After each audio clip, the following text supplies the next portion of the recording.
So a few more things that we went over in our meeting. These are the regular things that we do every week. These are policies. These are how we handle certain situations. So I'm just going to briefly talk about some of the important things, not that others aren't, but that these are maybe more major that we went over. And you can look over our handbook again or our FAQs that are in every classroom. So first of all is our bathroom policy. Obviously, what we have going on is that we put the child's number up when the child has to go to the bathroom.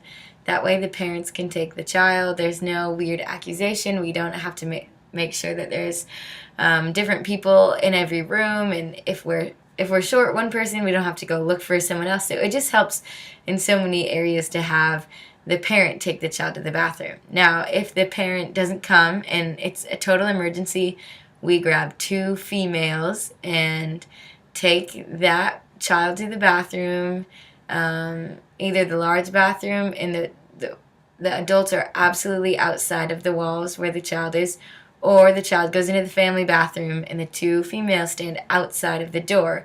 We just, again, want to make sure that there's no opportunity for anything weird to happen.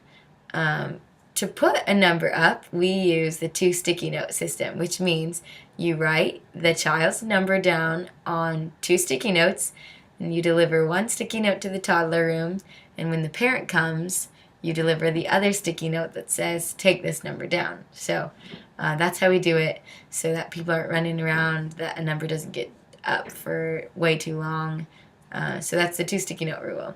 One of the major things that we go by and live by is the phrase, nothing is hidden. So we've taken out walls, we've added mirrors, we've just tried in every way possible to make sure that there is no opportunity for anything to be hidden inside of our classrooms.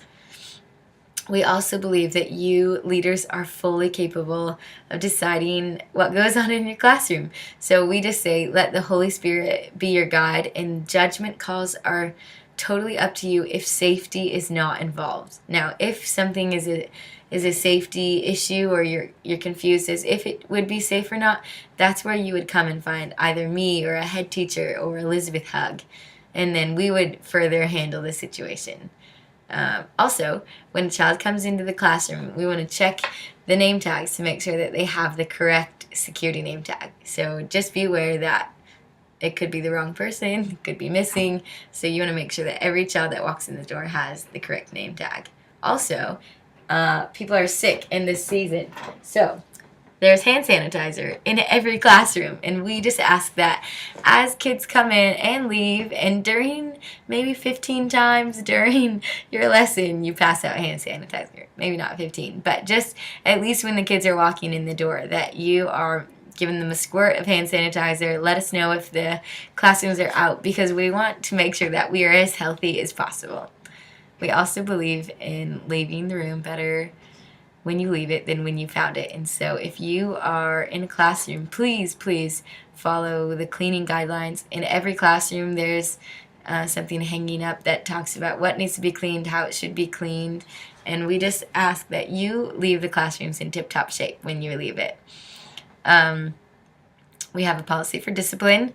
First, you explain what is going on, why they're not being obedient because of the rule. Secondly, you would either, in some classrooms, you can put their name up, either in like a yellow area or a warning area, or you can just firmly say, this is a warning, next time I'm gonna 3, call your parents. And so if it gets to that, if you have to talk to a child 3 times, please call their parents. They're being disruptive. It is totally fine to call mom and dad and have them come in and take the child out or have them talk to them. We just believe that. Also, if a child is freaking out, crying for 5 to 10 minutes, please call their parents also. We don't want to hold babies for 30 minutes, make the whole classroom suffer. If one baby cries, 10 cry. So if one child is having an especially hard time one Sunday, it is totally okay to call the parents after 5 to 10 minutes of crying.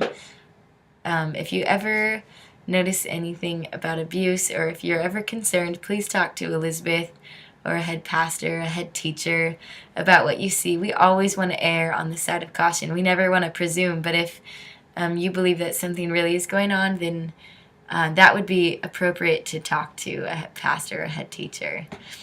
If there's ever a fire or an emergency, what we would do is take the kids out of their classrooms, around the corner, and to the grassy pad. Go all the way across the parking lot. It's in the back by the garbage, and we're going to take them across the parking lot and have them wait in the grassy pad till Mom and Dad come and get them.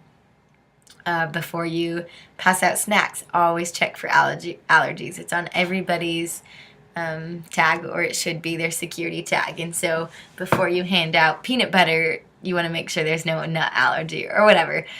We just want to make sure that teachers are still doing that. Also, Victory Faith is a culture of honor, and we believe that when you honor somebody, you promptly reply to them. So if you're receiving a text, an email, or a phone call, we just ask that you would kindly respond to whoever is sending that, so that they know that you're aware of your responsibility, or that you have understood or read what they've asked you or talked to you about. Obviously, you just heard about the team huddle, so we believe that it would be honoring for you to show up on time, to be there 20 minutes early.